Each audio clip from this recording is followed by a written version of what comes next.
അതുകൊണ്ട് ഞാൻ മുന്നോട്ട് പോയി. കുളവൻ സാർ, കുളവൻ. അത് ഇതാണ് ഈ മറ്റേ നെൽക്കൂലി തലപ്പൊക്കെ അതൊരു ഇതായിട്ട് വരും. തലപ്പൊക്കെ ഇല്ല കേട്ടോ. കുളവൻ കടിക്കുമോ? ഇല്ലല്ലോ. കടിക്കൊന്നുമില്ല. ഒന്നും ചെയ്യണ്ട, ഒന്നും ചെയ്യണ്ട. കടിക്കൊന്നുമില്ല. വിട്ട് കുളവൻ കുളവൻ നമ്മുടെ ചോർന്നുണ്ടോ അവിടെ പോലും എവിടെ പോയി? കുളവൻ്റെ ഒറ്റ ചാട്ടം കണ്ടു. നമുക്ക് റോഡിൽ കൂടെ ഒരു ചെറിയ പാമ്പ് വന്നു. കുളവനാ കേട്ടോ. ആശാൻ ഇതിനകത്ത് കയറി പാത്ത് പൊളിച്ചു കേട്ടോ. പൊളിച്ചരുത്.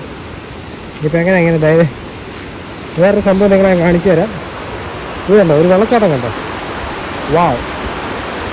നമ്മൾ കുളവനെ കണ്ടിട്ട് പിന്നെ കാണുന്ന ഒരു വെള്ളച്ചാട്ടം ഇതാ കേട്ടോ. സൂപ്പറല്ലേ? അടിപൊളി.